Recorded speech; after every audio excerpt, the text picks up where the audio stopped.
নমস্কাৰ। আজি আমি চিৰাং জিলা উপায়ুক্তৰ জৰিয়তে আমি অসমৰ মাননীয় মুখ্যমন্ত্ৰী ডাঙৰীয়াক এখন স্মাৰকপত্ৰ প্ৰেৰণ কৰিছোঁ আৰু স্মাৰকপত্ৰখনত আমি দাবীসমূহ আমি দিছিলোঁ যে আমাৰ ভিতৰত থকা 5খন জিলাত কোচ ৰাজবংশীসকলৰ যি জীয়াই থকাৰ যি অধিকাৰ, আমি প্ৰত্যেকটা দিশতে আমি পিছ পৰি আছোঁ। আমাৰ সংস্কৃতি, আমাৰ ৰাজনৈতিক, আমাৰ শিক্ষা, আমাৰ বিভিন্ন দিশত আমি পিছ পৰি আছোঁ। তাৰ কাৰণে আজি আমি উপায়ুক্তৰ জৰিয়তে আমি মাননীয় মুখ্যমন্ত্ৰীক স্মাৰকপত্ৰ দিয়া হ'ল আৰু আমি আশা কৰোঁ যে ভিতৰত থকা কোচ ৰাজবংশীবিলাকৰ যাতে আমাৰ যি দাবী আছে বা আমাৰ আমি যি দাবীত আজি মেমৰেণ্ডামখন দিছোঁ সেই দাবীখিনি সমাধান কৰি দিয়ে। হয়, BTCত যি এখন BTC চৰকাৰ আছে, এই BTC চৰকাৰৰ যিবিলাক আঁচনি আছে, এই আঁচনিবিলাকে আমাৰ যি কোচ ৰাজবংশী উদ্যোগিত অঞ্চল আছে বা আমাৰ যি কোচ ৰাজবংশীৰ যিসকল ছাত্ৰ ছাত্ৰী আছে সেইসকলে বেনিফিটেড হোৱা নাই।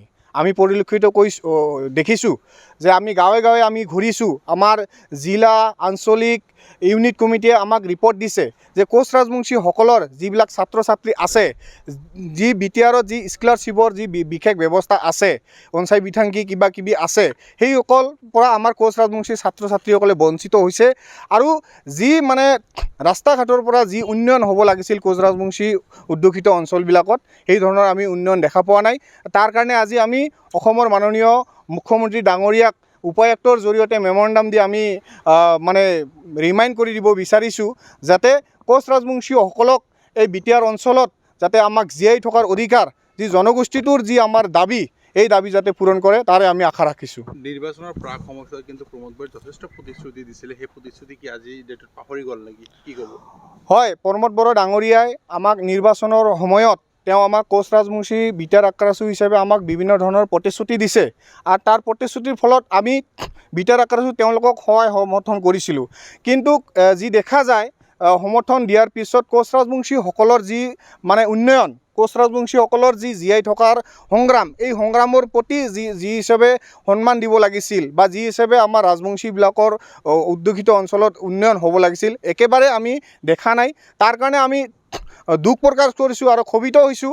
আমি অনাগত দিনত আমি আশা ৰাখিছোঁ প্ৰমোদ বৰাই যাতে আমাৰ এই অঞ্চলবিলাকত বা ভিতৰত যি 5খন জিলা আছে, আমাৰ ছাত্ৰ ছাত্ৰী তথা আমাৰ খেতিয়ক, আমাৰ যি সমাজ, আমাৰ যি সংস্কৃতি আছে, তেওঁ যাতে অলপ চকু কাণ দিয়ে আৰু দি পেলাই যি কোচ ৰাজবংশীৰ যি এটা জাতি, আমাক জাতি হিচাপে ইয়াত জীয়াই থাকিবৰ এটা আমি ৰাস্তা দিয়াৰ কাৰণে আমি অনুৰোধ কৰিছোঁ। ক'ব বিচাৰে নেকি প্ৰমোদ বৰাই মিছা প্ৰতিশ্ৰুতি দি চৰকাৰ দখল কৰিছে? নাই, এই কথাটো আমি ডাইৰেক্টলি নকওঁ যে আমি আশা ৰাখিছোঁ, তেওঁক আমি মোকলাই দিছোঁ যে যাতে কোচ ৰাজবংশীসকলক বাদ দি ইয়াত ৰাজনৈতিক বা পলিটিক্স কৰা নহয়, যাতে কোচ ৰাজবংশীসকলক লৈ পেলাই কোচ ৰাজবংশীসকলৰ উন্নয়নৰ কথা চিন্তা কৰি যাতে ইয়াত পলিটিক্স কৰে, তাৰে আমি আশা ৰাখিছোঁ। বুজিছেনে?